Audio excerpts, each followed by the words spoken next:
Philadelphia is a city that knows how to hold a grudge against winter. The cold this season was personal. It came off the Delaware River with a raw, wet bite, slicing through the harbor district and creeping into the poorly insulated corridors of the public hospital. The smell of bleach and boiled coffee did nothing to mask the underlying scent of despair. This was my world. I am Ava Morales. I am 31 years old. My life is lived in the margins of other people's crises. By trade, I am a forensic linguist. I work part-time for the Public Institute, which means I dissect language for a living. I find the patterns, the hidden authors, the truth buried in threats or the lies tucked into fraudulent contracts. It is meticulous work, and it pays just enough to keep me anxious. The rest of my time, the part of my life that feels most real, is dedicated to my mother. She has kidney failure. Her world has shrunk to a dialysis chair and the four walls of our small apartment. We live frugally. Every dollar is a soldier sent to fight a battle we are losing. My contribution to the world, the one thing I have that feels abundant, is my blood. I am O negative, the universal donor. I give it as often as the clinic will let me. That morning, I had accepted a new freelance project. It felt like a clean win. A charity needed translation and analysis of procurement records for medical equipment. It was straightforward, something I could do while Mom slept. It was important to me. I have rules. I do not take jobs that carry the taint of ethical conflict. My principles are one of the few luxuries I can afford. The temptation, however, is constant. Just last week, an anonymous message had appeared on my encrypted app. Someone wanted me to soak test a few biomedical transport contracts. The fee they offered was obscene. $10,000. $10,000 is 3 months of my mother's specialized care, a down payment on peace of mind. But the language in the request was wrong. It was stilted, machine translated in parts, desperate to sound legitimate while screaming that it was not. I analyzed the syntax, even as I deleted the request. I refused. My integrity was not for sale. I was leaving the hospital late, pulling the collar of my thin coat tight against the freezing rain. My shift at the volunteer blood clinic was over. I was tired. I was heading toward the multi-story parking garage, the one where at least half the surveillance cameras were broken, just gray circles staring blankly at the decay. That was when the night tore open. It was not just a sound. It was a physical impact, a horrific grinding screech of metal, a percussive slam that vibrated through the soles of my shoes, and then a deep, guttural whoomph. The intersection outside the emergency bay lit up in a flash of orange. I did not think, I just ran. A high-end black sedan was wrapped around a steel traffic pole. The engine block was already a furnace, flames licking greedily at the passenger compartment. People were screaming. My hospital volunteer identification was still clipped to my jacket. The emergency room doors burst open, and the trauma team spilled onto the wet pavement. They were shouting, "He is trapped. The door is jammed. Get the jaws of life now." I got close enough to see him. The driver, he was a man, slumped over the steering wheel. The dashboard crushed into his chest. Fire was crawling along the firewall, starting to eat the upholstery. A young paramedic, her face pale with shock, was trying to find a vein. I cannot get a line. He is bleeding out. The pressure is too low. An older paramedic was on the other side, trying to apply pressure to a massive wound in the man's thigh. He looked up, his face a mask of grim calculation. He is losing too much, too fast. We need O negative. Right now. Get the transport bag." The first paramedic shook her head, tears of frustration in her eyes. "There is no time. He will not make it to the operating room. He needs it now." The words left my mouth before my brain could stop them. "I am O negative." They both turned. "I am O negative," I said again, louder, stepping into the light. "I just donated. I am clean. My paperwork is inside." The older paramedic did not waste a second. He did not ask for proof. He saw my badge. "Get her in the ambulance. Get a field transfusion kit. Move." They pushed me into the back of the ambulance. The sterile warmth, the shock after the icy rain. The noise of the jaws of life tearing at the car door was deafening. They could not move him. Not yet. So they ran the line from me to him. A doctor I did not recognize climbed in with me. He ripped open a sterile kit. "This is highly irregular, miss," he said, his voice tight. "Just do it," I said. He tied the tourniquet around my arm. I made a fist. The needle bit deep, a sharp, cold sting. I looked past the doctor through the open door of the ambulance. I watched my own blood, dark and warm, begin its journey down the clear plastic tube. It stretched across the wet, dark pavement, glistening under the flashing red and blue lights, and disappeared into the wreckage, into the arm of the man who was still trapped in the fire.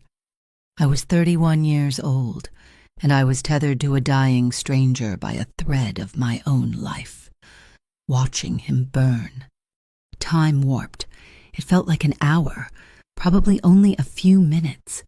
The sawing of the metal, the hiss of the fire extinguishers, the frantic shouts. I felt the familiar lightheadedness of a donation. But this was different. This was raw. Then the man in the car moved. His head rolled back against the headrest. His eyes, dark and unfocused, seemed to find me, sitting in the bright light of the ambulance. His arm, the one they had the line in, twitched. His hand, covered in soot and his own blood, shot out and gripped the plastic tubing. "No, no," the doctor shouted, moving toward the door. "He will pull it out." The man pulled. His strength was shocking. His hand slid down the tube until it closed around my wrist, which was dangling off the edge of the gurney. His grip was steel.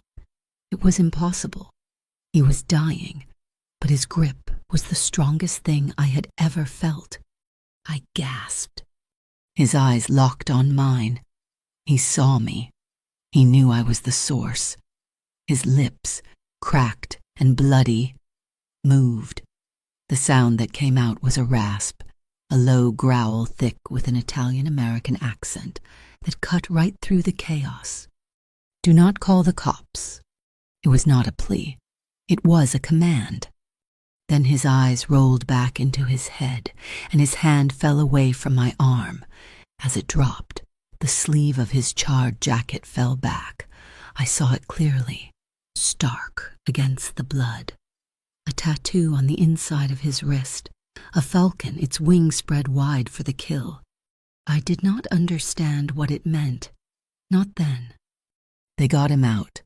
The jaws of life finally ripped the door from its hinges. They pulled him free, a mess of blood and torn fabric, and rushed him past me, onto a gurney and through the emergency room doors. The show was over. I sat there, shaking, a piece of white cotton taped to the crook of my arm. The adrenaline was draining away, leaving me freezing cold. That was when they arrived. 3 black sport utility vehicles. They did not park. They pulled up and stopped, blocking the ambulance bay completely, their engines idling like deep, angry growls. Men in expensive black suits emerged from all of them. They moved together, a silent, disciplined unit. They were not police. They were not hospital staff. They formed a perimeter around the emergency room entrance, pushing back the curious. One of them, an older man with silver hair and a face that looked carved from granite, walked to the paramedic I had spoken to. He spoke quietly. I could not hear the words, but I saw the paramedic, a man I knew was tough, nod quickly, his face pale. Then the man in the suit walked to me. He stood in the rain, looking into the back of the ambulance. He looked at my face, then down at the cotton ball taped to my arm. "You are the one." He said it was not a question. "He is family. We are his family." He reached inside his suit and pulled out a slim leather wallet, but he did not take out money. He produced a simple, heavy white card with just a name and a number. He did not offer it. "We need your name," he said. "Ava. Ava Morales." "Ava Morales," he repeated, as if memorizing the sound of it. "We will ensure you are taken care of. We handle this from here. You understand?" I looked past him, standing by the lead vehicle, sheltered by the awning but separate from his men, was another man. He was tall and absolutely still, dressed in a simple, dark overcoat. He just watched. He seemed to be listening to the rain, to the engines, to the hospital itself. The men in suits kept glancing at him, their actions orbiting his stillness. He was a shadow that could think. Years later, I would know that name. Nico Santoro. He was the one giving the orders without ever raising his voice. I finally went home. I showered for a long time, trying to wash the smell of smoke and iron from my skin. I did not sleep. The next morning, the local news was calling it a miracle. A prominent local businessman, Luca Vitale, 37 years old, had survived a horrific, fiery crash. He was hailed as a pillar of the community, a logistics philanthropist. Luca Vitale. The name was a whisper in the city, one you heard in the harbor district but never saw in the society pages. I am a linguist. I trust data, not news reports.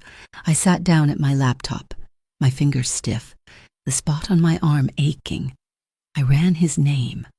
His logistics company was legitimate, but beneath it, I found another and another, a dense, tangled web of shell companies, registered in Delaware, registered in the Cayman Islands, all of them feeding back into that same logistics hub at the port. My blood turned cold, colder than the river.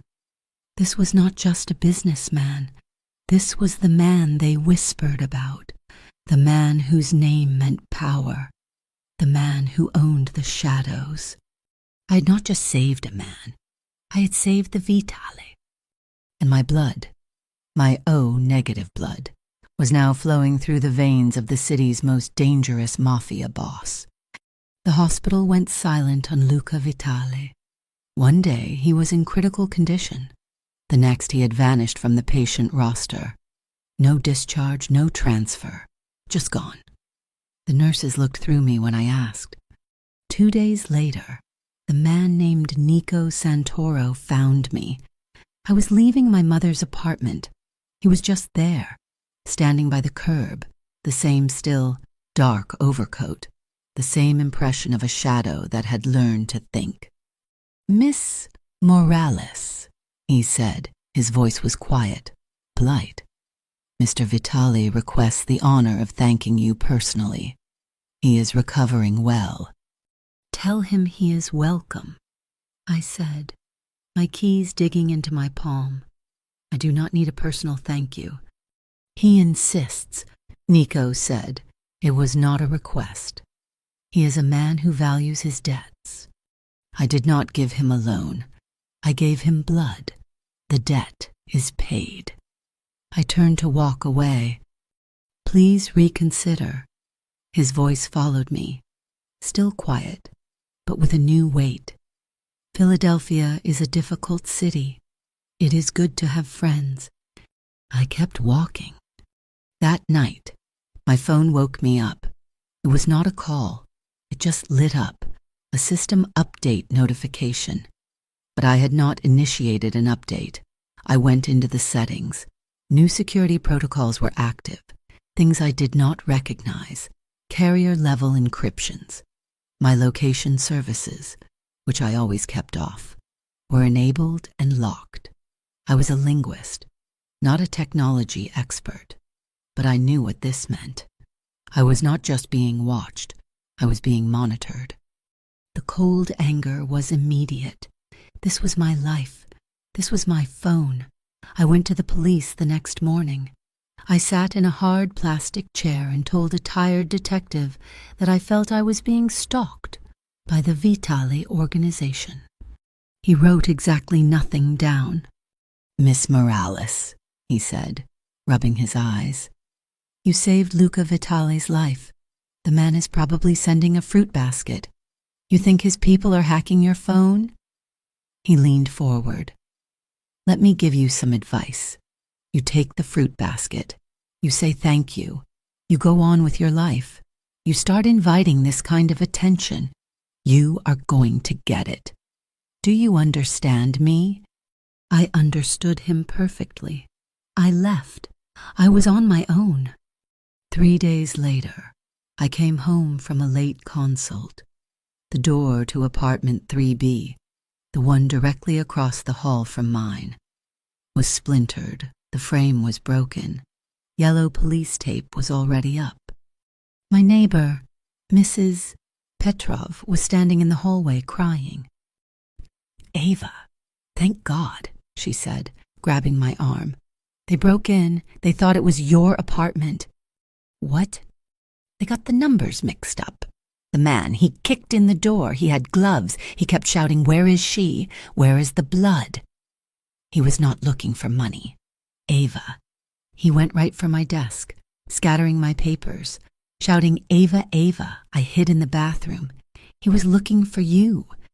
He was not looking for me. He was looking for the donor. He was looking for the name of the person with O-negative blood.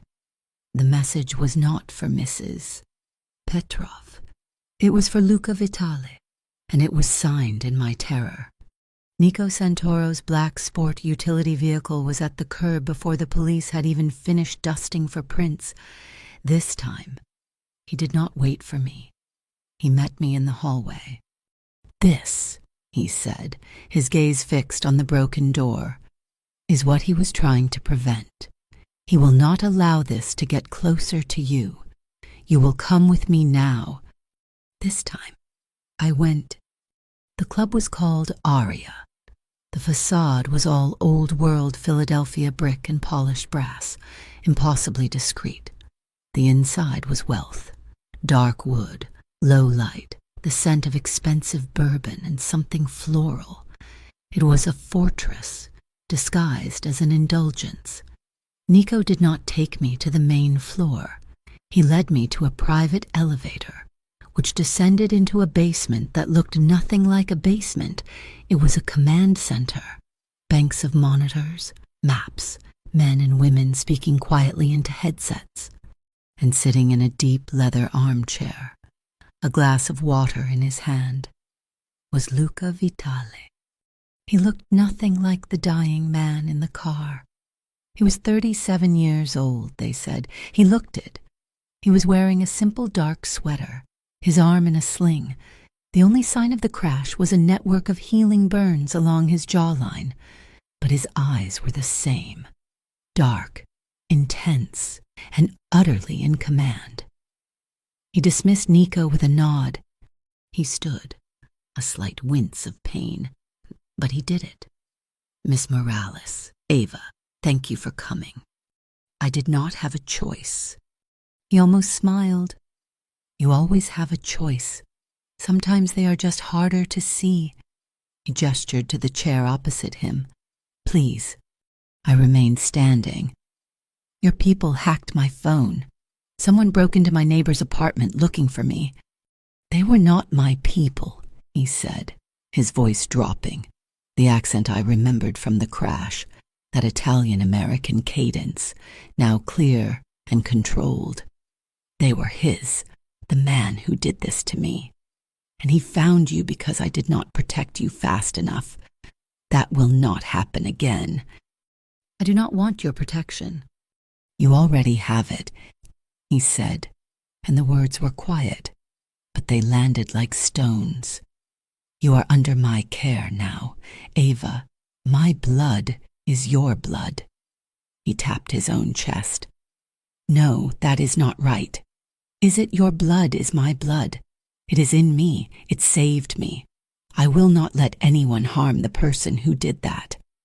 The possessiveness of it, the absolute ownership in his tone made my skin crawl. I am not one of your assets, Mr. Vitali. My blood was a donation, not a contract. It was a bond, he said, his eyes holding mine. And I honor my bonds. You and your mother. You will be safe. I saw the opening. This was not a negotiation, but I am a linguist. I know that all conversation is a negotiation. If I accept this, I said, my voice shaking slightly, I have rules, my rules. He looked surprised. He was not used to rules. I will not be around violence, I said, my voice hardening. You will not bring it to my door. You will not bring it near me. And you will never, ever touch my family. My mother is off limits. If I see it, if I even smell it, I go back to the police. I go to the newspapers. I do not care what happens. He studied me for a long time. You have courage, Ava. I admire that. He nodded. No violence near you or your mother. You have my word. You will have my protection until the man responsible for the accident is found. Then you are free to go. It was not an accident. The words just hung in the air. I had heard it. In the elevator, on the way down, 2 of his men had been talking. They had not seen me. They thought I was just some girl.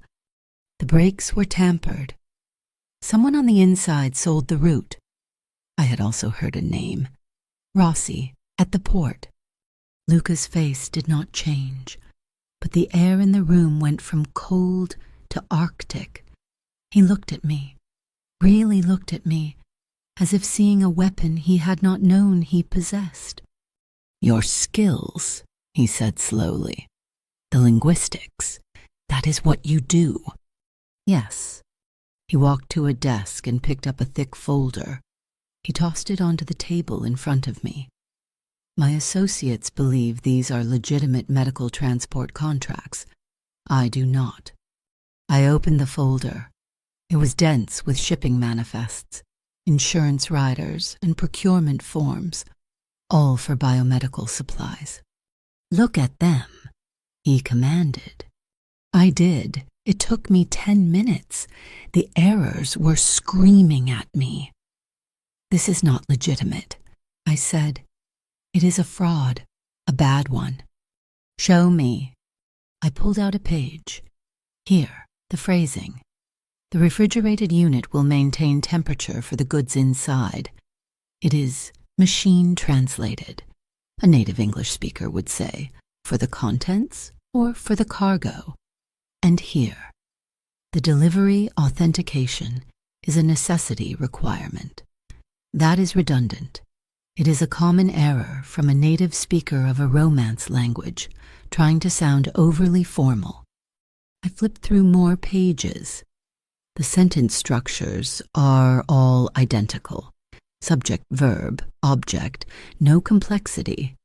It is an attempt to sound sterile and legal, but it just sounds hollow. And the metadata on the file properties. It has all been scrubbed, but the template name is BioDraft V2 AC.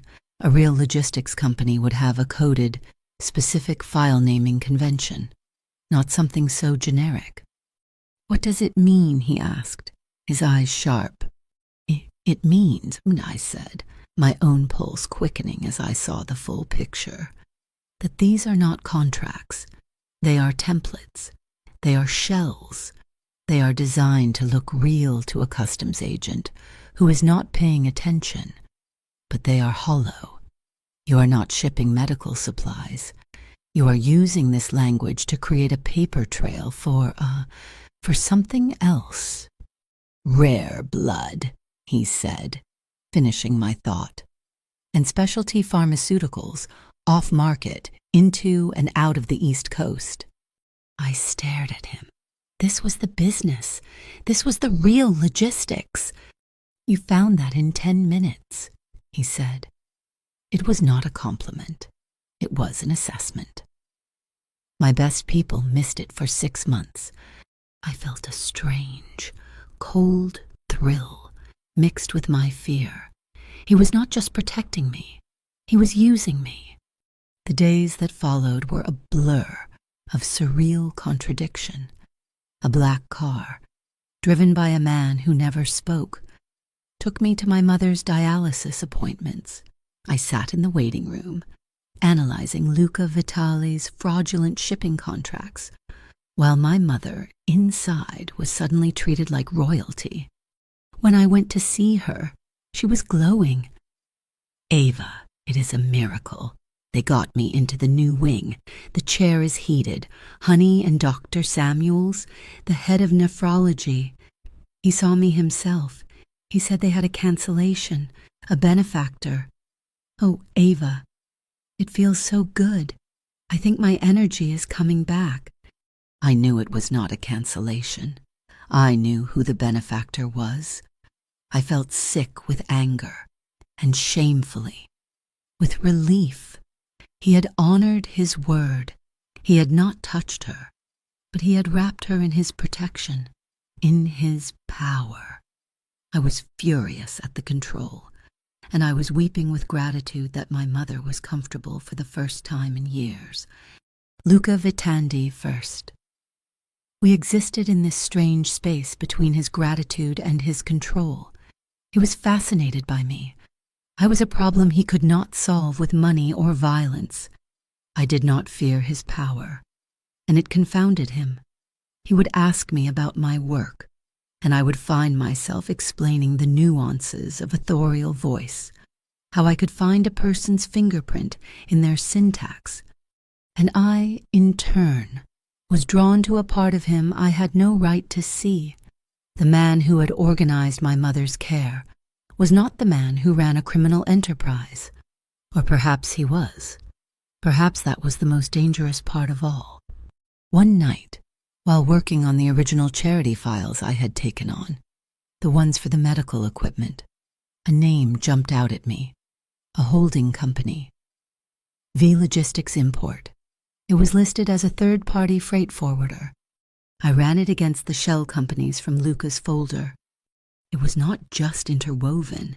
It was the hub, the charity I was working for, the one I had taken because it was ethically clean, was the central washer for the entire biomedical smuggling operation.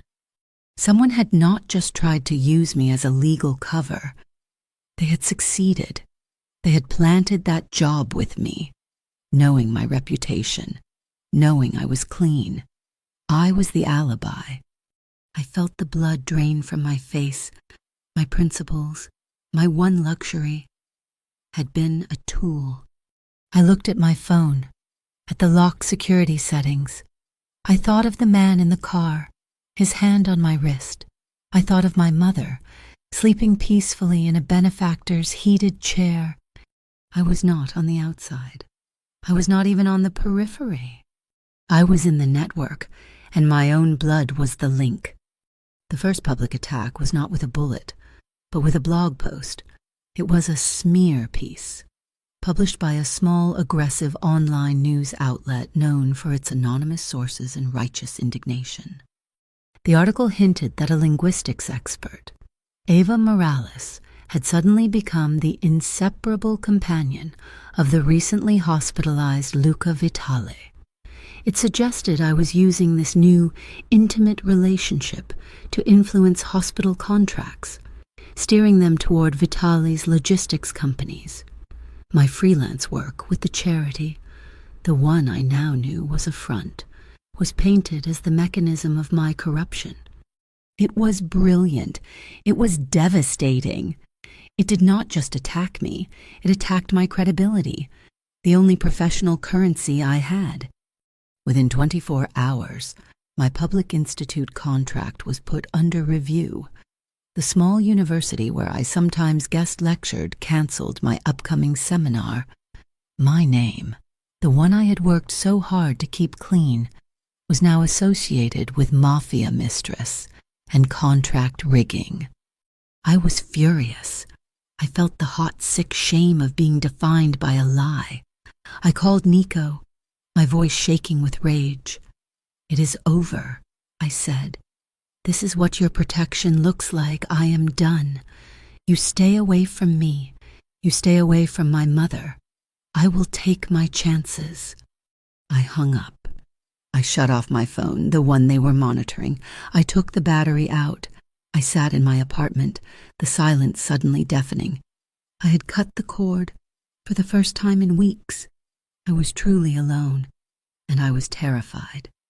The terror lasted for exactly 6 hours. Then there was a knock.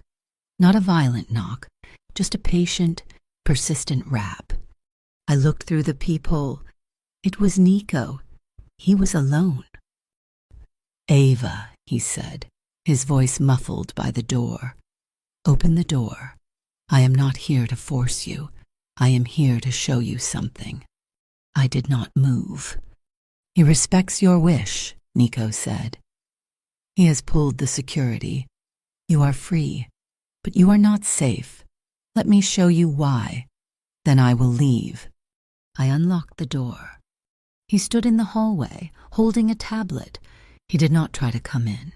He simply handed it to me. "Watch this," he said. It was a video, raw surveillance footage, time-stamped 3 days prior. It showed a man in a sharp suit entering a sleek, modern office building. He was smiling, shaking hands, his arm slung familiarly around another man. The man he was embracing was the editor of the blog that had just destroyed me. "I do not know who that is," I said. "That," Nico said, his voice flat, "is Marco De Laurentiis." The name meant nothing to me. "He is Luca's captain for the South Docks," Nico explained, as if discussing the weather. They grew up together, blood brothers. They called each other, "Marco is the one who cut Luca's brakes. Marco is the one who wants the biomedical corridor. He wants it to be a gold mine, and Luca is in his way." My mind flashed back to the name I had overheard. Rossi. "He is working with Rossi at the port." Nico's expression tightened. "Yes, and with the Gulf Syndicate, he is bringing in outside partners, dirty cops. He wants to take everything." He pointed to the screen. "That media company. Marco owns 40% of it. This was not a random attack. Ava, it was a strategic move. He could not find you, so he flushed you out. He made you a target, so Luca would be forced to react." I felt the blood drain from my face. "He used me." "He used your name," Nico corrected me. "To see what Luca would do. To see if you mattered." He held out his hand for the tablet. "He knows you do. Now he will come for you." I gave him the tablet. I felt the cold realization seep into my bones. I could not go back. My old life was gone. It had been erased by a man with a smile like a knife. "What does Luca want?" I whispered. "He wants you safe," Nico said. "Club Aria. It is the only place he can guarantee it. The choice is yours, but I would make it now." I moved into a guest suite in Aria that night. It was a beautiful cage, all soft lighting and silent, thick carpets. The winter storm hit 2 days later. It was a monster, a true blizzard that shut down Philadelphia. The wind howled against the reinforced windows of the club.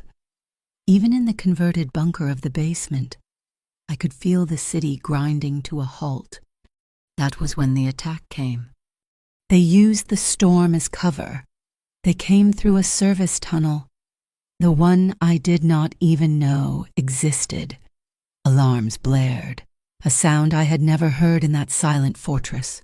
The sound of gunfire was close, contained, a series and dry, flat pops. Nico and 2 other men burst into my room. "Stay here. Do not move," Nico commanded. He shoved a heavy-bodied man inside with me, a bodyguard I barely knew. "Protect her," Nico ordered. And then he was gone, his gun drawn. The bodyguard, he could not have been more than 20, pushed me into the corner, away from the door. He was terrified, his hand shaking. "It is okay, miss," he said, his voice cracking. "They will not get in." We heard shouting, then a blast that shook the walls. The door to the suite splintered.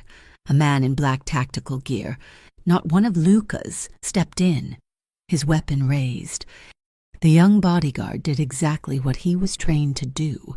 He stepped in front of me. He fired his own weapon. The other man fired back. The sound in the small room was deafening.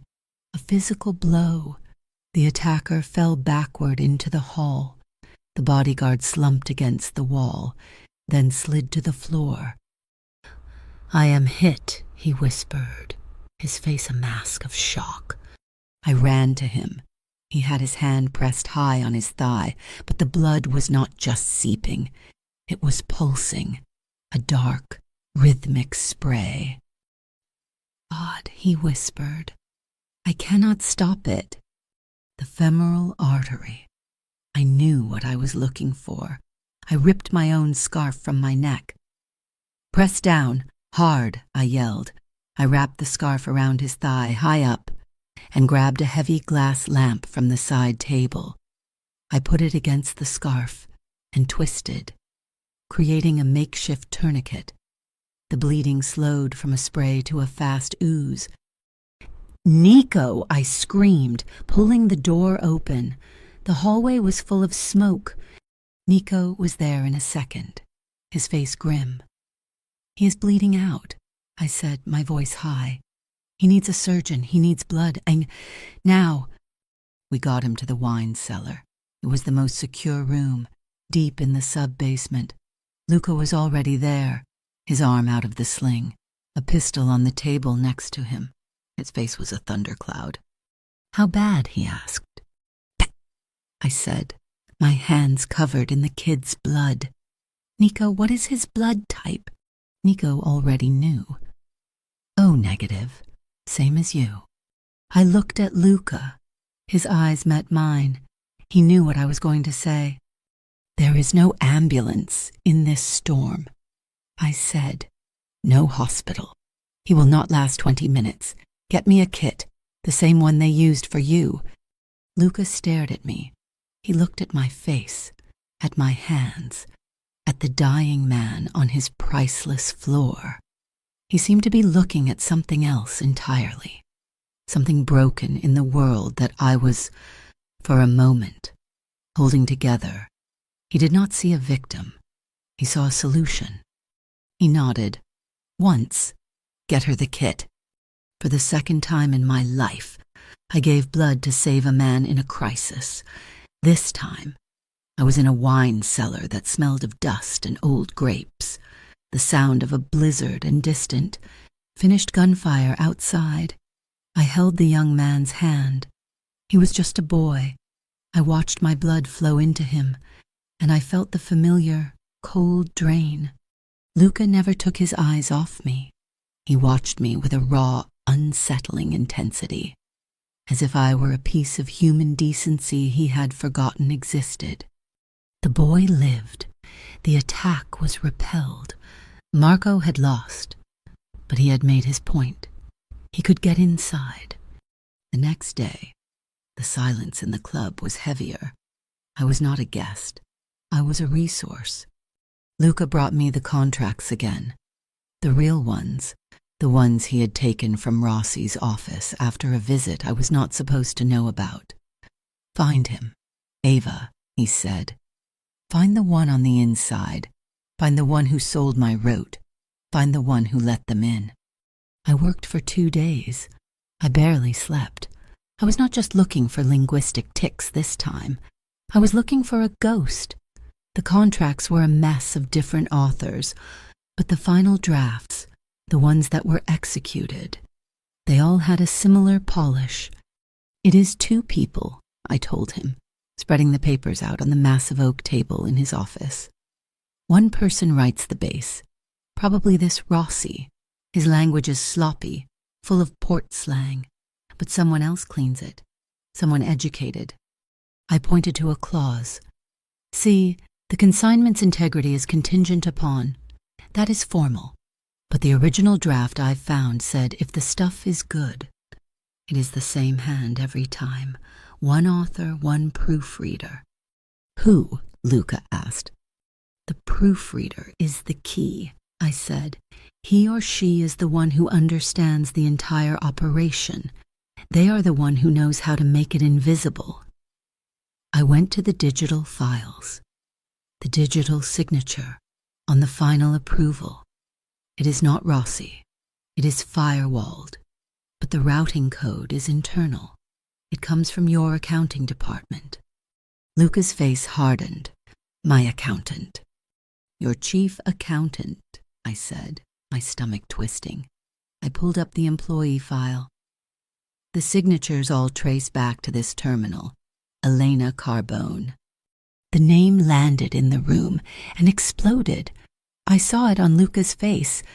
This was not a soldier. This was not a captain. Nico, who had been standing by the door, swore, a low, vicious sound. Elena, it is not possible. She has been with you for 12 years. Her family. She was with me, Luca said, his voice flat, all emotion drained from it. I saw the look that passed between them. I was a linguist. I read the subtext. She was your lover, I said. It was not a question. Luca looked at me, his eyes cold. That was a long time ago. She is the one, I insisted, pushing the data forward. The linguistic fingerprint is hers. She is meticulous. She is smart. She is the one who cleaned the language, who hid the fraud. She is the one who sold you out. The air was thick with betrayal. Elena Carbone, trusted, brilliant, and a traitor. They brought her in. She was beautiful, poised, with eyes that held a deep, old sadness. She did not look at Luca. She looked at me. It was a look of pure, unadulterated condemnation, as if I was the one who had brought this all crashing down, as if I was the one who had taken her place. Why? Luca's voice was quiet, but it was the quiet of a bomb before it detonates. Elena's composure broke. She started to weep, silent, hard tears. He has my brother, she whispered. Marco, he found out what my brother did in Miami. He has been blackmailing me for 6 months. He said he would send him to the Gulf Syndicate. They would kill him. She was a double agent, trapped by a secret I could not even guess at. The moral knot tightened until I could not breathe. She was a victim, and she was a perpetrator. She had helped Marco try to kill Luca. She had put us all in danger. Luca turned his back to her. I could see the muscles in his jaw working. He was deciding her fate. In his world, there was only one punishment for this. Do not, I said, stepping forward. Luca turned to me, his eyes blazing. She betrayed the family. She was blackmailed. I countered. She is a witness. She is not your enemy. She is the key to flipping this, to taking him down, not just your way, but the legal way, the way that sticks. Witness. Protection. Luca laughed, a cold, harsh sound. You think that will work?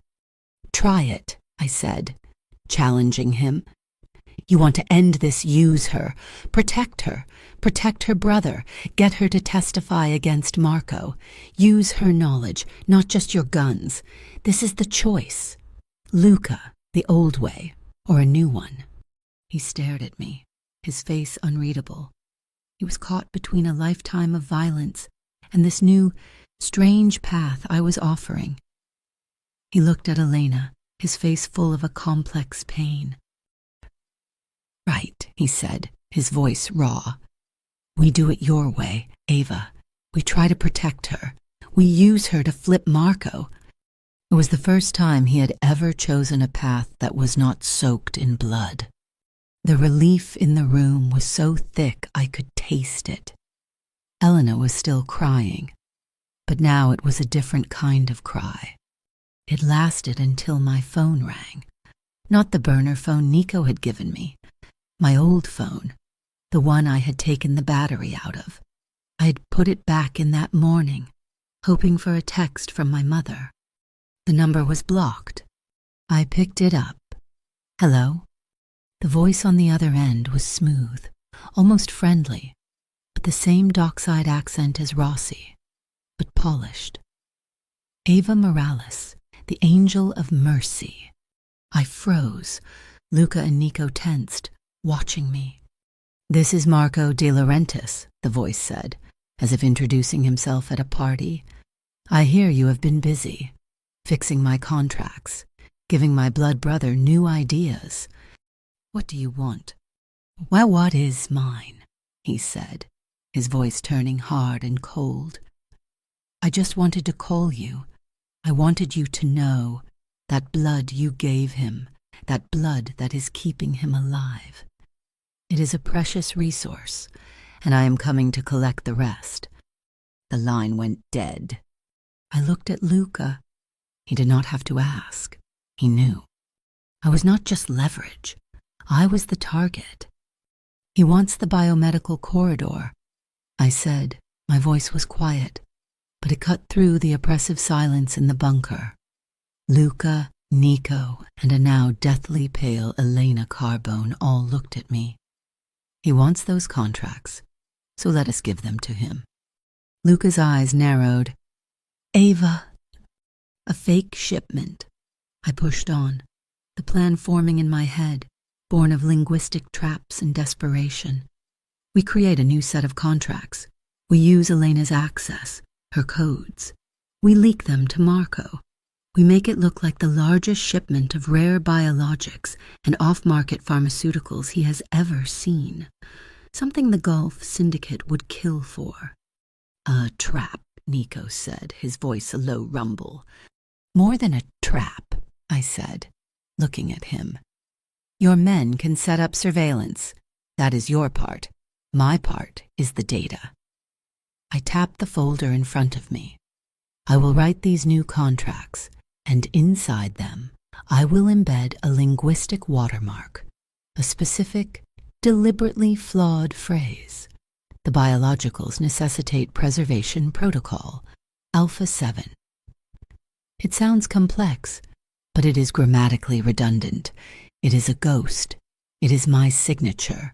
When Marco takes those files and sends them up his new supply chain, he will be flagging himself to any federal analyst who looks at them.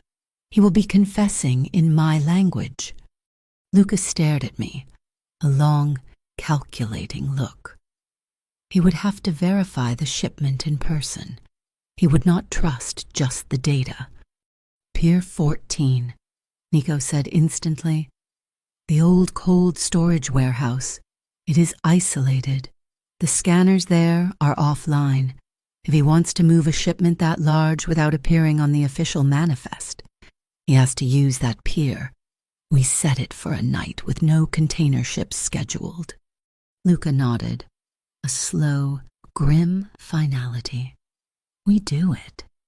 Later, after Luca and Nico had left to mobilize their people, I sat with Elena. She was huddled in a chair, a ghost of the composed woman she had been. I will do it, she whispered, her hands trembling. "I will give you all of it. The private server addresses, the syndicate's routing codes, everything Marco uses." She looked up at me, her eyes filled with a terrible, pleading light. "But he will kill him. My brother, he is not like them. Ava, he is just weak. He made a mistake. Marco has him in a safe house near the port. The second I authorize those codes, Marco will know I betrayed him. He will have my brother killed. Luca will—" I started. "Luca will not," she hissed, a sudden flash of her old fire. "Luca will trade. He will see him as leverage. This is not his world. Ava, you do not understand. You have to promise me. You, not him. Promise me you will make them save my brother." I looked at this woman, this traitor, this victim. She had tried to have Luca killed. She had put me in the line of fire, and she was right. I looked at her, and I made a choice. "I promise," I said. The words tasted like ash. I knew, even as I said it, that this promise was a stone I would carry, one that would never let me go. The night of the meet, Pier 14 was a cathedral of cold shadows.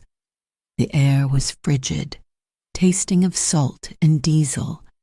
It was so quiet I could hear the lap of the filthy water against the pylons. Nico had his men hidden in the catwalks. Snipers I could not see. I knew they were there. I could feel their invisible presence. I was in the main cold storage unit. It was massive, a warehouse of frozen goods. Elena was at a terminal, her fingers flying, activating the fake contract and the shipment locator. Luca was with me. He was not wearing a suit. He was dressed for war, a heavy coat, a weapon holstered discreetly beneath it. "I want him alive, Nico," he said, his voice a low command into his earpiece. "Do you understand me? I want him to answer for this." My heart was a fist beating against my ribs. I am a linguist. I analyze text. I was standing in a freezer, acting as bait in a Mafia war. We did not have to wait long. Headlights sliced through the darkness of the pier. Not one car, 3 heavy sport utility vehicles. They pulled up, and men spilled out. At least 10 of them. They were not just dock workers. They were wearing tactical gear, carrying weapons that were not for show. Gulf Syndicate. Marco De Laurentiis stepped out of the lead vehicle.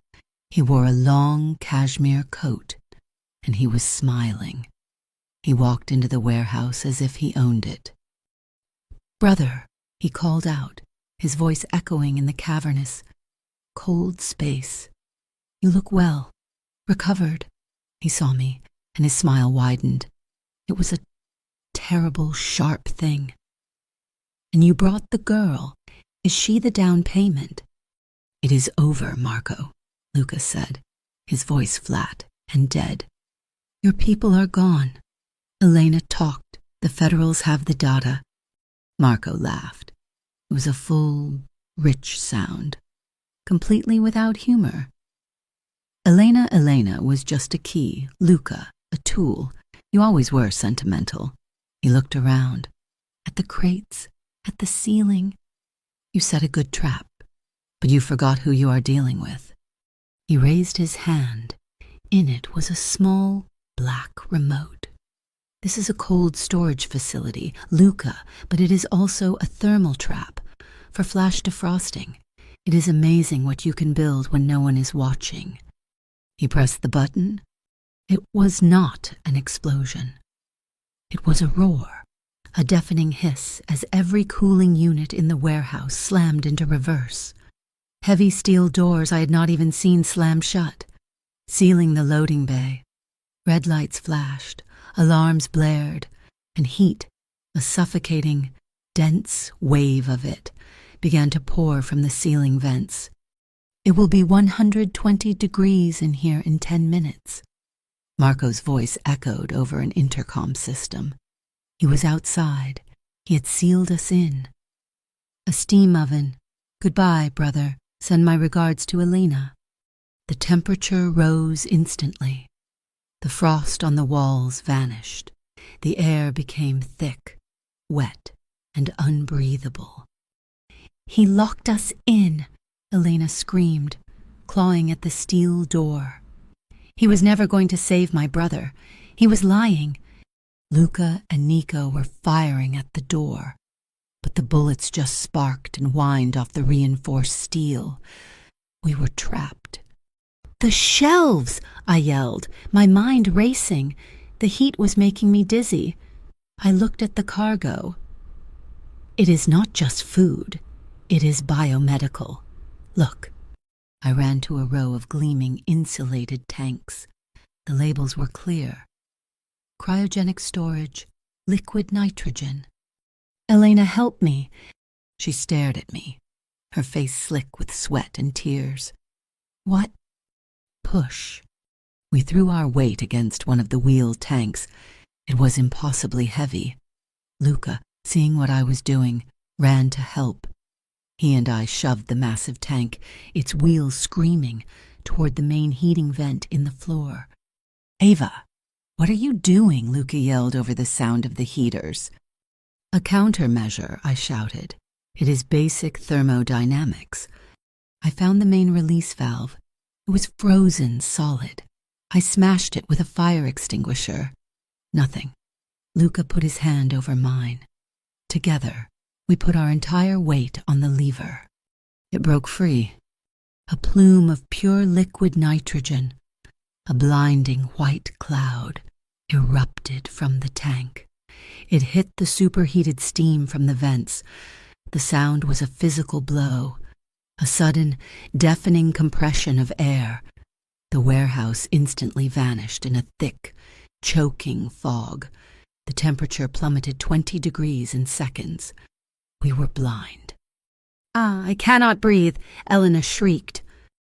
"Stay low," I yelled. The fog was disorienting.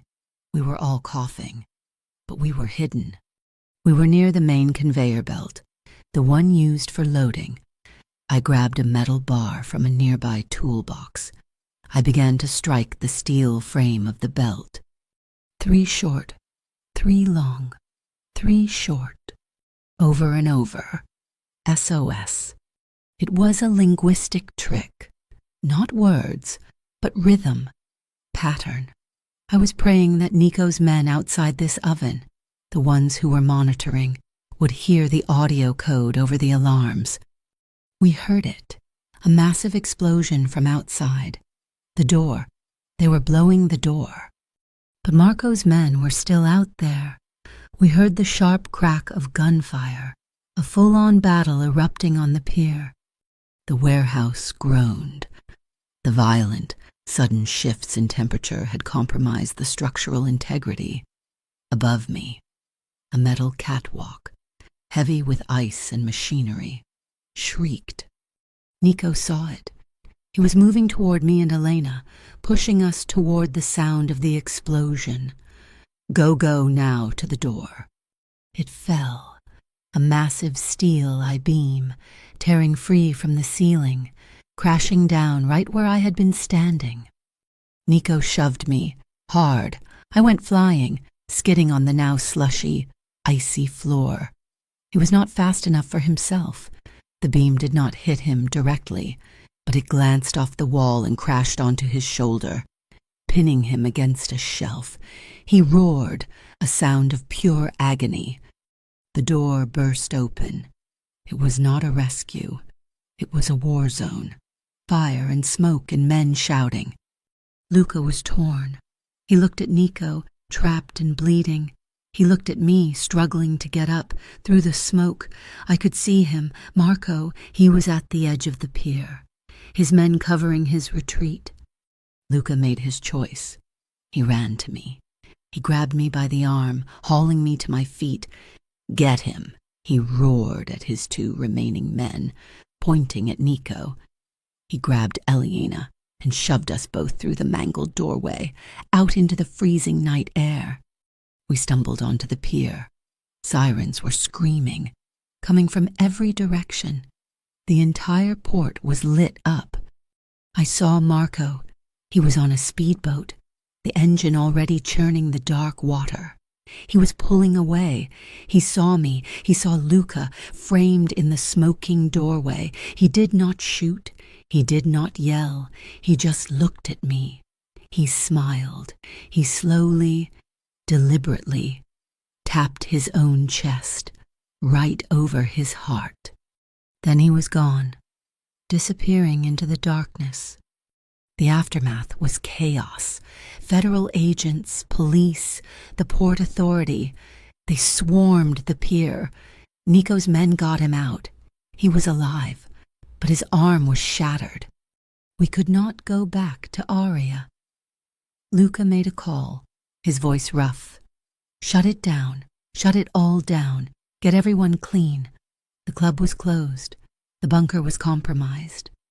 I stood there, wrapped in a paramedic's blanket, shaking so hard I thought my teeth would crack. My old life, my apartment, my job at the institute, it was gone. It was all gone. I was standing at a crime scene. I was a person of interest in a federal investigation. Luca came to stand beside me. His face was black with soot and a rage so deep it was silent.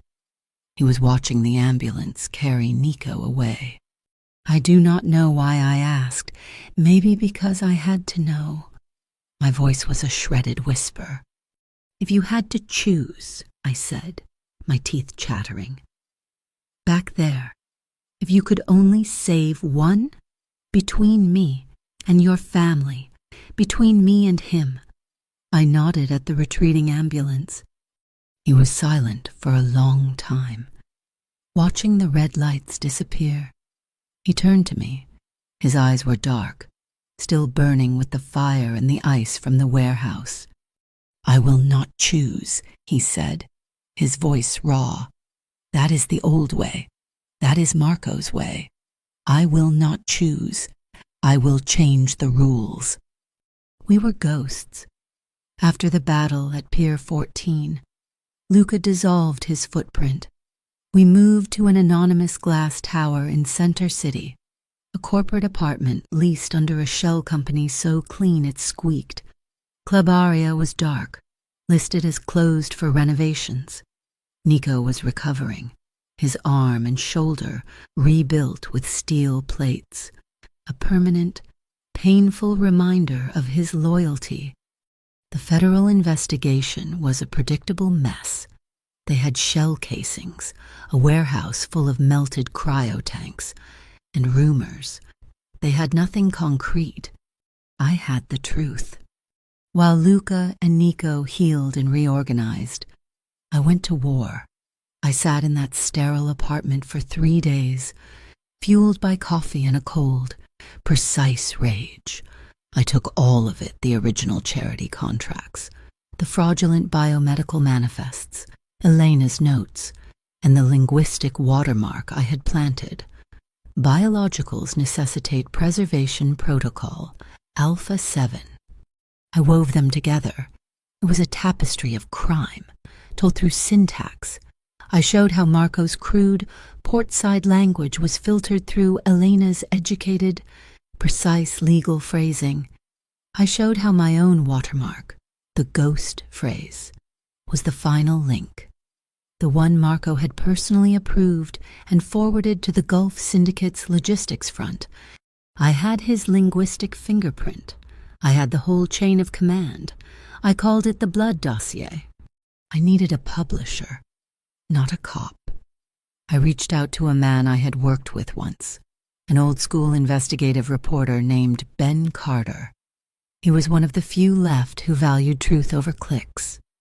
We met in the rare books room of the public library, a place so quiet it felt holy.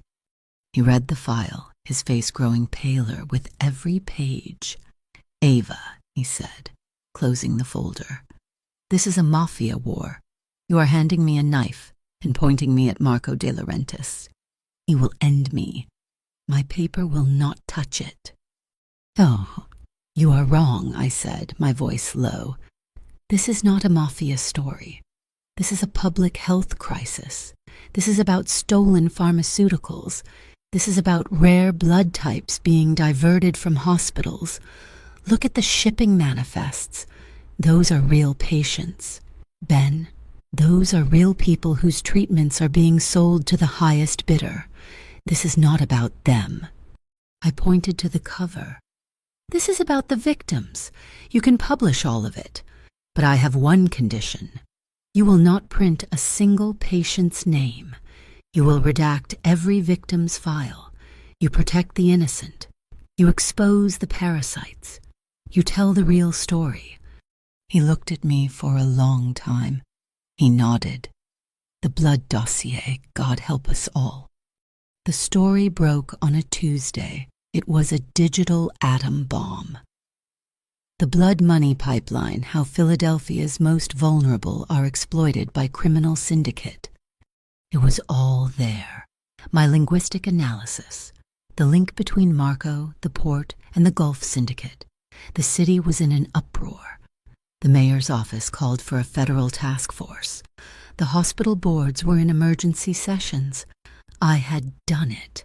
I had used my words, and they had struck harder than any bullet.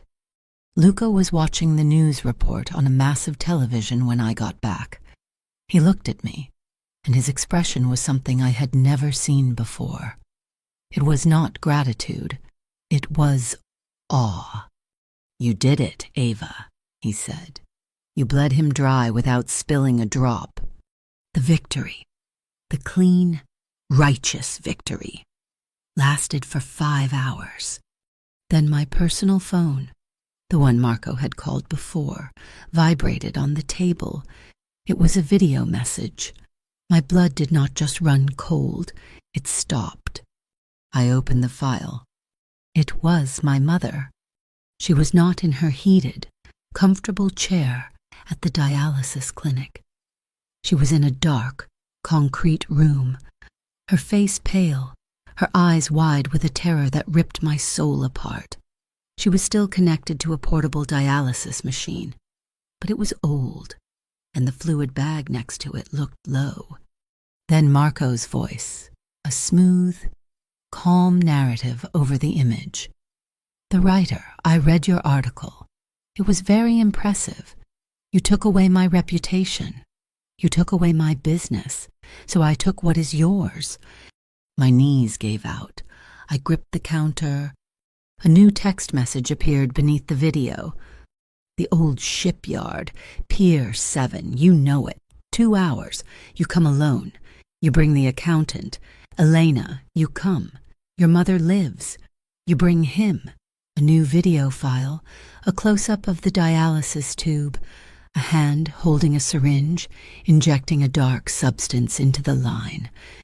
She dies, slowly. Ava. Luca was at my side, his hand on my arm. He had seen the screen.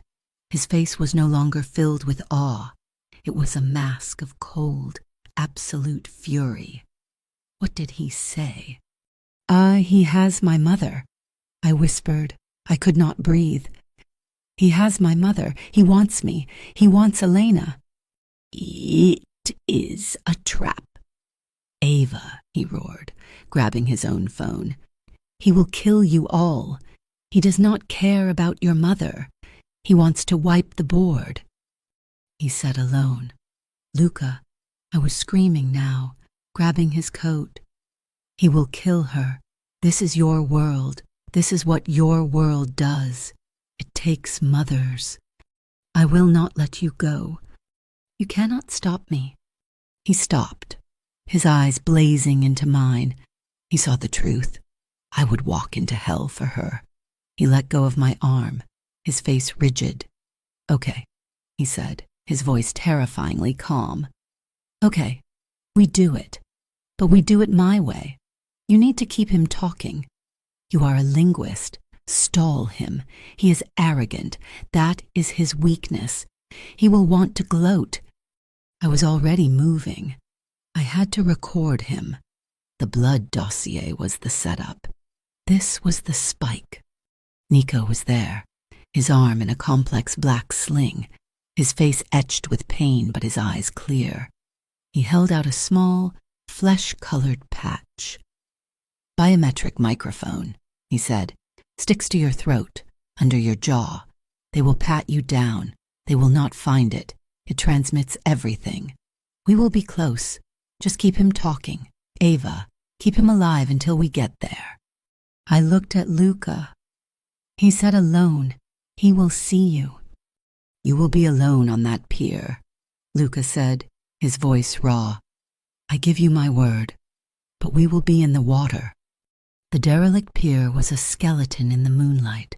The wind was a low moan, carrying the smell of salt and decay. I could see them. Marco standing near the edge, 3 of his men, and my mother, tied to a chair, the portable dialysis machine humming beside her, a grotesque parody of her treatment. "Ava," Marco called out, his arms spread wide, a king welcoming a subject. "You came, I am touched. Where is the bitch? Elena." "She is not coming," I said, my voice shaking, the tiny microphone on my throat feeling like a boulder. "The trade was for me. I am here. Let my mother go." He laughed, a sharp, ugly sound. "You think you make the rules here, you. You are the blood bag. That is all you have ever been." His men grabbed me. They searched me. Rough, impersonal hands. They did not find the microphone. He likes your blood so much," Marco mused, walking around me. "He likes your clever words. I think I will take both." He pulled out a full transfusion kit, a gift to complete the circle, my blood brother's life, from you to me. He was going to drain me, right here. He shoved a stack of papers into my chest. "My new contracts, a retraction of your story. You are going to sign them. You are going to become my new, clean voice." He kicked the back of my knees. I fell to the rotting wood planks. "Kneel," he commanded. He prepared the needle. My mother was crying softly. "Ava, baby, do not—" "It is okay, Mom," I said, my voice loud, for her, for the microphone. I looked at the papers. I had to stall. "This contract, I cannot sign what I have not read. It is bad business." Marco sneered. "Read, then, little linguist.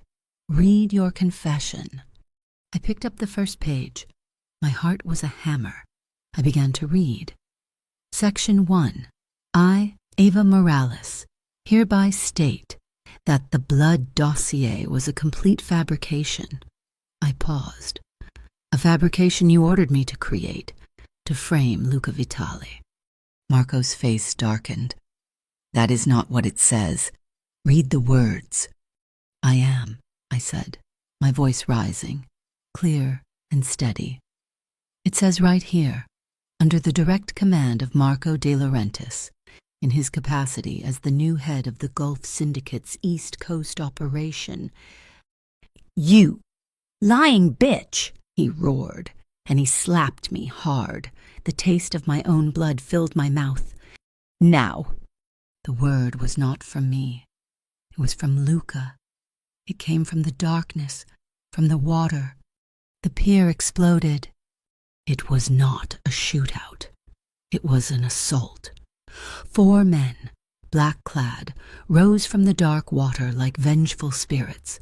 Muffled reports. 2 of Marco's men were down before they even raised their weapons. I saw Nico, his good arm holding a pistol, moving with a precise, pained grace. And someone else. Elena. She had come. She ran, not to me, but to my mother, a knife in her hand, slashing the ropes.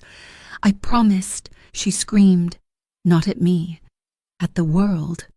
It was over in seconds. Brutal, close. Luca was not holding a gun. He was moving toward Marco. This was not business. This was judgment. He disarmed Marco with a single, brutal twist of his arm. He slammed him against a concrete pylon. His hands, both of them, went around Marco's throat. He lifted him from his feet. Marco's face was turning a deep, dark purple. His feet kicked uselessly. Luca was going to kill him. The old way, the only way he knew. My mother was behind me, Elena holding her up. She was watching. "Luca," I screamed. My voice was a shredded wreck. "No, do not become him." "He took her," Luca roared back. His face a mask of fury I had never seen, not even in the fire. "Life is not a pawn," I cried. "You told me you would change the rules. Do not become him. Look at her. Look at my mother. Swear to her, right now, that you will destroy this blood trade, that you will not just take his place. Swear it." His grip tightened. His whole body was shaking with the effort of holding back a lifetime of violence. He looked at Marco's dying face. He looked at me, and then his eyes found my mother's, her terrified, pleading gaze. He dropped him. Marco fell to the pier, a gasping, choking heap. He saw his gun. It was 2 feet away. He lunged for it. Luca just watched him. "It is over, Marco." It's never over," Marco shrieked. He got the gun, but he did not aim at Luca. He did not aim at me. He aimed at a large, rusted crane platform above our heads, at a cluster of old fuel drums. "If I cannot have this pier, no one will." He fired. The bullet sparked on the metal, but he was on a rotting, unstable pier. He was scrambling backward, trying to get a better angle, trying to bring the whole thing down on us. His foot slipped on the wet, mossy steel. He grabbed for a railing, but it was just rust. It crumbled in his hand. He teetered for one long, impossible second. Then he fell, backward, into the black, churning water. There was a single distant splash, then silence. He was gone. An accident. Gravity, the weight of his own hate pulling him down. The microphone on my throat was still on. It had recorded everything. Marco's threats, my embedded confession, his final desperate scream. It was enough. The Gulf Syndicate's leadership on the East Coast was imploding. I looked at Luca. He was breathing heavily, his hands still clenched. He had not killed him. He had chosen. He had listened. I ran to my mother, holding her, my own blood on my lips. I looked back at Luca Vitale, the man who had just passed judgment by not passing it. I realized in that cold, wet silence that I had changed his world. The family had just seen their leader, their boss, choose mercy over vengeance. He had done it at the word of an outsider. He had done it in front of my mother. The rules were not just changed. They were broken. We did not wait for the police. Luca's men, the ones who had emerged from the water, were efficient ghosts. They secured my mother, wrapped her in thermal blankets, and got her into a warm, waiting vehicle. Elena went with them, her face pale, her promise kept.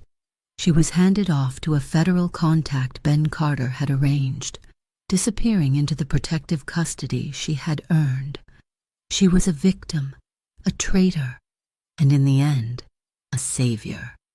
I rode with my mother to a private clinic high on a hill, a place I never could have afforded. Luca followed in a separate car.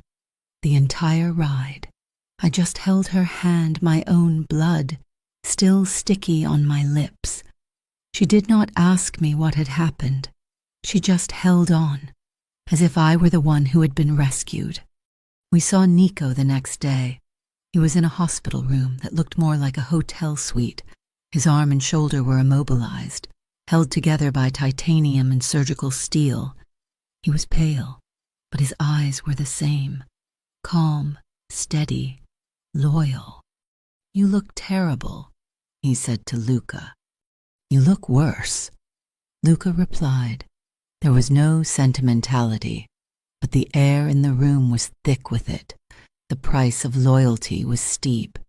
Nico would carry that scar, a visible reminder of the night Luca chose to change the rules for the rest of his life.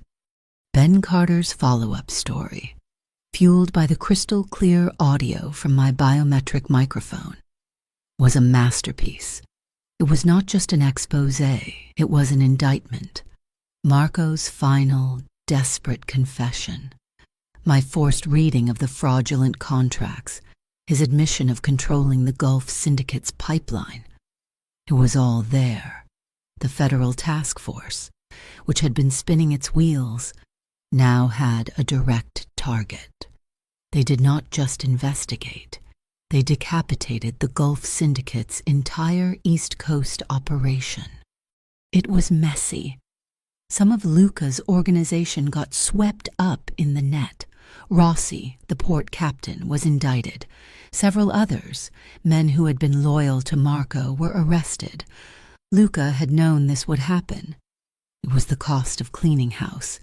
It was a controlled burn. The illegal biomedical pipeline, the blood money artery, was severed. It was cut. And just as quietly, an anonymous donation, massive in scale, was made to the public hospital's renal care unit. It was enough to fund their operations for 3 years, with a specific earmark for uninsured patients. The benefactor was untraceable, but I knew who had signed the check. The real change, however, was not happening in the newspapers. It was happening inside Luca's own organization. He called a meeting. His remaining captains, the ones who had survived the purge, were summoned to a secure conference room. They were older men, their faces hard, their suits immaculate. They looked at me, sitting at the head of the table next to Luca, with open suspicion. "It is over," Luca said, his voice quiet. He did not need to shout. "Marco is gone. The old contracts are gone. The shell companies are being dissolved." A murmur went through the room. This was not just a change. This was an abdication. "We're restructuring," Luca continued. "Vitali Logistics is now 100% legitimate. The port, the trucks, the shipping. It will all be clean. It will all be on the books. The biomedical division is closed. Permanently." One of the captains, an older man named Sal, leaned forward. "Luca, you are talking about 30% of our revenue. You cannot just walk away. The families that do not like this," Luca said, his voice flat, "can leave. This is the new way. There is no discussion." Then he looked at me. I stood up. My hands were shaking, but I held the papers steady. I had written them myself. "As part of the new structure," I said, my voice echoing slightly in the tense silence, "Vitali Logistics will be adopting a new code of conduct, a compliance mandate." I passed the documents down the table. They were thick. "What is this?" Sal asked, his voice laced with contempt as he read the cover page. "A humanitarian code." "It is," I said. "It outlines our new policy. Zero tolerance for trafficking. Zero tolerance for exploitation. All contracts will be vetted for ethical sourcing. We will not do business with any entity, private or government, that does not meet these standards." The men looked at Luca, expecting him to laugh. He did not. "She wrote it," Luca said. "She will enforce it. If you stay, you sign. If you sign, you are bound by it. If you break it, you answer to her. And if you answer to her, you answer to me. Those of you who do not wish to sign, your severance will be generous. You have until noon. He was burning his old world down, and he was handing me the torch. I could not go back to my old apartment. The media firestorm, even with Marco gone, had made my face recognizable. I was the Mafia mistress, the woman who brought down the syndicate. My old life was gone. My work at the Public Institute, my lectures, they were memories.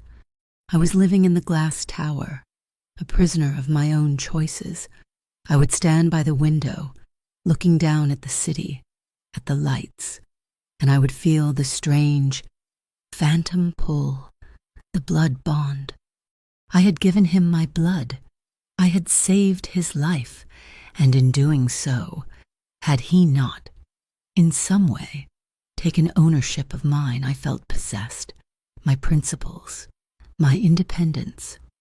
They were all compromised. I had saved my mother, but I had lost myself. Luca found me there, late one night. I was not crying. I was just empty. "You are not a prisoner, Ava," he said, his voice soft. He stood next to me, but he did not touch me. "Am I not?" I asked, my reflection staring back at me from the dark glass. "I cannot go home. I cannot work. My name is poison. I am bound to you. Luca, by blood, by everything I did, by everything you did for my mother. What choice did I ever have?" He was silent for a long time, watching the distant headlights cross the bridge. "You have a choice now," he said. He laid it out for me, the old way and the new one. "You can leave," he said, his voice steady. "I will give you a new name, a new life, anywhere in the world you want to go. London, Rome, Sydney. You will have enough money to never work again, to care for your mother for the rest of her life. I will have my people watch from a distance. You will be completely safe. You will be free, and you will never have to see me again." It was everything I thought I wanted. Freedom, safety. "Or," he said, and he turned, his dark eyes finally meeting mine. "You stay, but not like this, not as someone I protect. You stay as my partner, the one I just announced to my captains. You stay, and you enforce those rules. You stay, and you build that patient fund. You stay, and you help me burn the rest of this old world down. You wanted to change the rules. Ava, you cannot do that from London." He was offering me my old life, or a new one I had never imagined, a life of power, of risk, of moral compromise, a life at his side. I looked at him, the man I had saved, the man who had shown me a violence I never knew existed, and a tenderness that had saved my mother. "I stay," I said. My voice was a whisper, but it was the strongest word I had ever spoken. "But I have conditions." He nodded, as if he expected nothing less. "Not just a code," I said, my strength returning. "A compliance unit, and I lead it. I have full access to every account, every shipping manifest, every meeting. Total financial transparency." "Done," he said. "The patient fund. It is not just a donation. It is a foundation. 10% of all net profits, every quarter, permanently." "Done?" And the violence," I said, my voice hardening. "It stops. No more preemptive strikes. No more cleaning house. You defend. You do not assault. You will only use force when there is no other choice. And I will be the one who determines when there is no other choice." This was the last, the hardest condition. I was asking him to put down the sword he had lived by. He looked at me, his face unreadable. I saw the struggle, the conflict between the man he was and the man I was forcing him to become. "Ah, I agree," he said. "Eva Morales will be the conscience of this family. God help us all." Weeks later, the city was thawing. Spring was pushing its way through the grime. My mother was settled in a new apartment, a safe one, with a private nurse. I walked out of the glass tower. I did not take a car. I walked for 30 blocks, all the way back to the harbor district. I walked into the public hospital, past the emergency bay where it had all started. I went up to the blood clinic. The same nurse was there. She looked up, surprised to see me. "Miss Morales, we thought you had moved away." "I am still here," I said. I sat in the chair. I rolled up my sleeve. I made a fist. "Just a standard donation," I said. As she prepped my arm, the needle bit deep, the familiar, clean sting. I watched my blood, dark and rich, fill the bag. It was not for an emergency. It was not for a dying man in a burning car. It was not a bond. It was not a contract. It was mine, and I was giving it by choice. The ceremony was held in the new atrium of the public hospital, the same one I had run from on the night of the crash. The room was bright, filled with sunlight, smelling of fresh paint and new beginnings. It was the launch of the Vita Fund, my idea, Luca's money. I stood at the podium. I could see the flash of cameras, the skeptical faces of the press, the hopeful faces of the hospital administrators. I saw my mother in the front row, her face glowing with a health I had not seen in a decade. I saw Nico standing against the back wall, his arm in a stylish sling, the steel beneath his suit a permanent part of him now. And I saw Luca. He was not at the front. He was standing near the exit, wearing a simple suit, his hands clasped behind his back. He was just a man in the crowd, a benefactor, not a boss. He was seeding the stage. He was seeding the power. "We call it the Vita Fund," I said, my voice clear and strong, amplified by the microphone. Vita, life, because this is not just about charity. It is about a systemic commitment to life. It is about ensuring that the quality of your care is never determined by the balance of your bank account. I laid out the terms.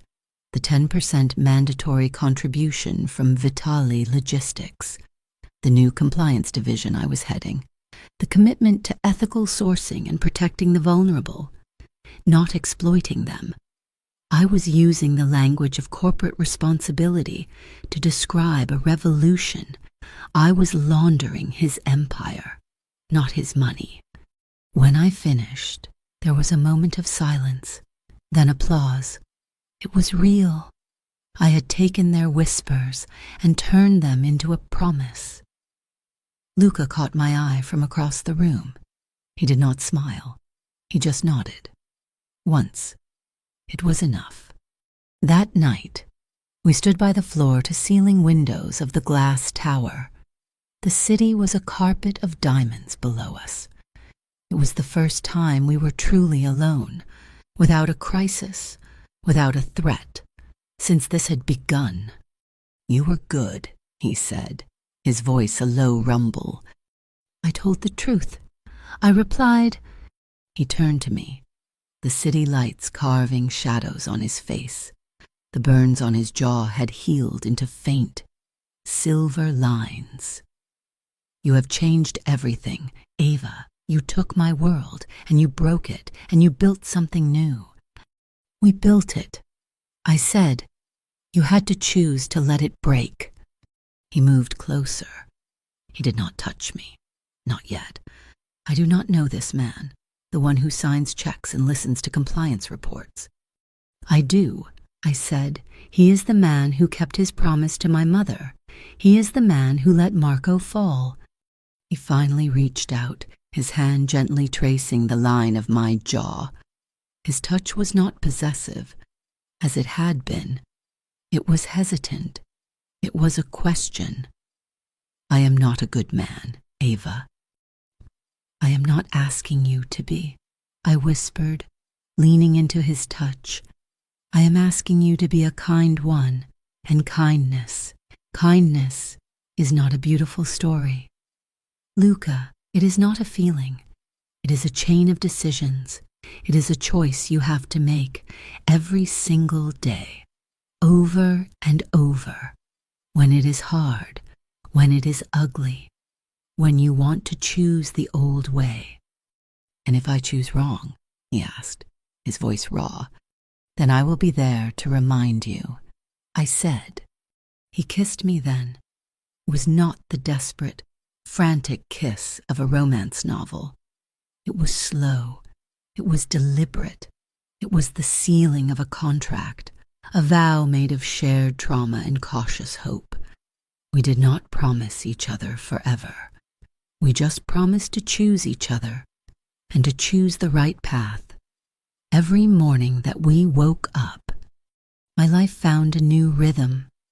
I was Ava Morales, Executive Director of the Vita Fund and Head of Ethical Compliance for Vitala Logistics, but I was also just Ava, forensic linguist. I set up my own shop, funded by the new legitimate profits of Luca's company. I did not just vet his contracts. I began to hunt. I worked with international health organizations, with human rights groups. I used my skills to find the evil language hidden in procurement contracts from all over the world. I found the shell companies funneling expired medicine to developing nations. I found the labor brokers hiding human trafficking in the fine print of hospital cleaning crew agreements. I was doing my old job, but now I had power. I had Luca's resources. When I found a monster, I did not just write a report.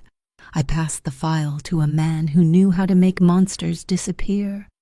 One afternoon, I was visiting my mother in her new apartment. It was bright, filled with plants, and it did not smell of sickness. We were having tea. She was happy.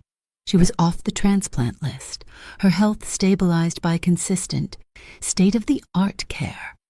She had never, not once, asked me about that night on the pier. She had never asked me about Luca, though she knew he was the one paying for all of this. "You seem good, Mija," she said, her hand over mine. "I am good, Mom," I said. "I am happy." She smiled, a small, knowing smile. I was so afraid that night at the clinic. I was so afraid of him, of that man. My heart tightened. "Mom?"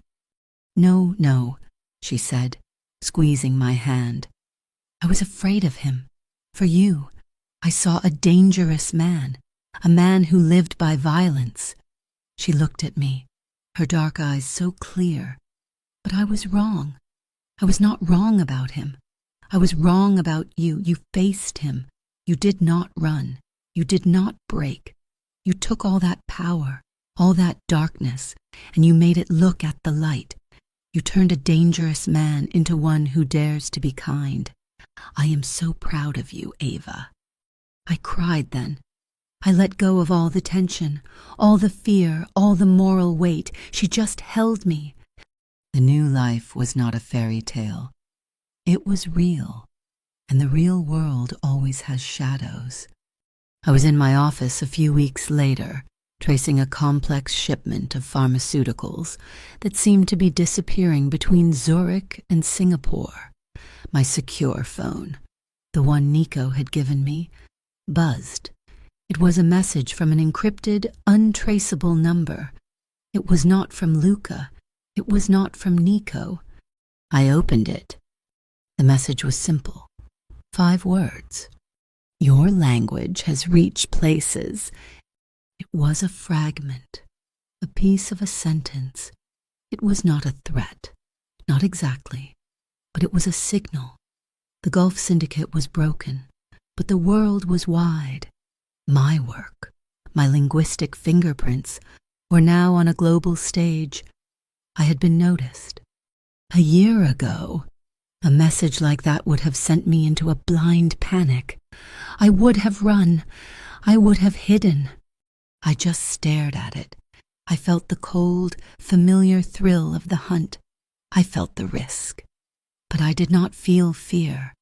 I stood up and walked to the window. My office overlooked the harbor.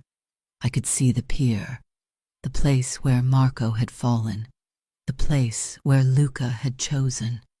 I was not afraid. I closed the message. I knew they were out there. I knew there would be another fight, another contract, another shadow. But I was not going to face it alone. The sun was coming up over the Delaware River. The cold Philadelphia winter had finally broken, giving way to a warm, promising spring.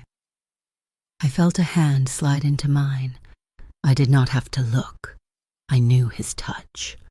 Luca stood beside me. He said nothing. We just watched the dawn. I looked down at our joined hands. I saw the faint, pale network of scars on the inside of his wrist, where the fire and the IV lines had marked him, and I saw the small, faint dots on the inside of my own arm, the marks of a lifetime of donations. The blood that had been a bond, a chain of possession, was now something else. It was a vow, a scar we shared. We had saved each other, and now we would save others, together. Thank you so much for listening to this story. I am so curious, where in the world are you listening from right now? Let me know in the comments so we can share our thoughts. If you enjoyed this, please subscribe to my channel, Mafia Boss Stories, and give this video a like. And please, support us by hitting that hype button, so this story can be heard by even more people.